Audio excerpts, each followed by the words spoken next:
Good morning. We are down here in my little white corner. At the moment it's a white corner. It's so beautiful. I just love these daisies. They're popping up everywhere. Beautiful wild things. And a little further on, we have some really lovely deep red, almost burgundy heuchera. The leaves are so gorgeous and had some beautiful, really delicate flowers, which are pretty much past their prime now. Some are actually starting to bloom again. So it just keeps on going all summer, really. And then over here we have some of my favorite ground cover. Let's find some of these flowers. It's all a bit of a jumble. These beauties, they're called sweet balloonberry. They have really, really enormous blossom, and then they slowly develop into really big raspberry-like fruits. They're in the raspberry family. They're just a ground cover type of raspberry, and you can see some of them developing here, some of the fruits. They get big and red and juicy, and they're actually said to be taste like a cross between a raspberry and a strawberry. They're lots of fun. I mean, it's such a big plant now, and I have had several, so I've moved them all around. They sort of spread, and I've put them in different little spots everywhere. Very attractive, sweet ground cover. And then over here we have some really lovely hydrangea. I actually grew this one here, no, this one over here, down here.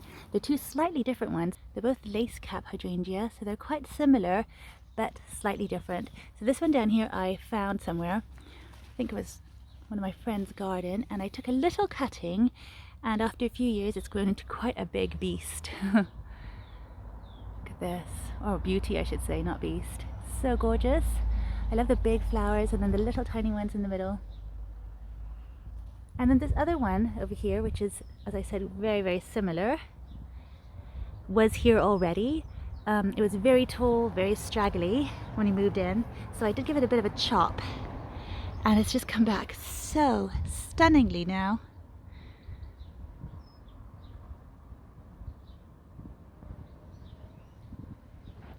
And what happens is, it's quite a big bush now. Let's just show you just how much space it takes up, because what it does is, as they get quite top heavy, the branches, they sort of fall down and then they root, so you get a really, really big plant.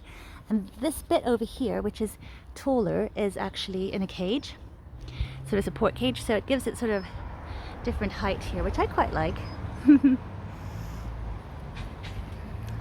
Oh yeah, we have some blueberry, a little blueberry in pots, which is just growing on here for a while. And we also have a little fig tree here, so not exactly part of the white flowers. And also, to break up the white, we have some red hollyhocks. They have actually volunteered to be there. They just popped up, and I think they're red because we have some red ones further on. So that'll be a nice break in the color. Yeah, you can see a little bit of red there coming through, just peeping through. So it's gonna be a nice deep color. How lovely. Oh, here we have some little star-like flowers. They're beautiful astringea. They actually really dry well if you like dried flowers. I might pick some and dry some this year. I don't actually tend to dry flowers very often, but it's quite nice to have some sometimes for the summer. They're actually growing through, or sort of outside, some great big pineapple guavas I have here, which are actually growing in pots. So my pineapple guavas are not flowering yet. I am hopeful that I might see some flowers. The flowers are really pretty and tropical. And maybe there's some flower buds, but I don't know. We will just see. Time will tell. I can't be sure. But they have lovely foliage either way. And they're both just sitting here doing their own thing. I have something else exciting down here though, in the shade of the big persimmon tree. The persimmon tree is also starting to show lots and lots of interesting flower buds. So it's looking more and more promising. It's a bit late, I feel, but I don't know. I mean, lots of these flower buds are starting to really develop, so we will see what happens. Don't know if anything's going to come of them though, because it hasn't been the warmest year at all here. But yes, down here we have something so beautiful. These are known as bear's breeches, or Acanthus mollis, and they are so interesting, I think. They're very big as well. I mean, they take up quite a bit of space.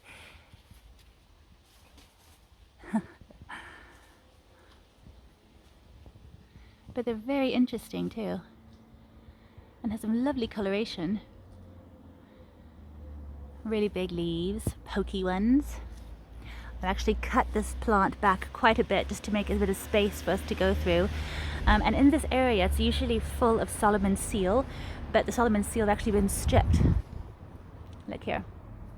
I'll show you some of the aftermath of sawfly.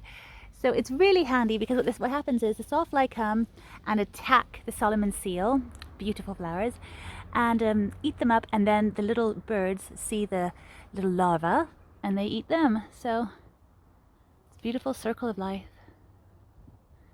But yeah, lovely, lovely bear's breeches here, large things. They kind of remind me a little bit of lupins, but they don't come in as many colors, and also they're a lot easier to grow than lupins, I find. I know some countries you can grow lupins like weeds, but here I just find that they get devoured by slugs and snails before they have a chance to get going, whereas these ones are very easy to grow and really quite fun too. So I hope you like my little look at my little white corner, which is looking beautiful at this time of year. Especially the hydrangeas, they're just really coming into their own right now, bursting into bloom. See this one, all these little tiny buds, they become these little white flowers in the center too. Very pretty. But yes, thank you so much for watching, and I'll see you next time. Bye for now.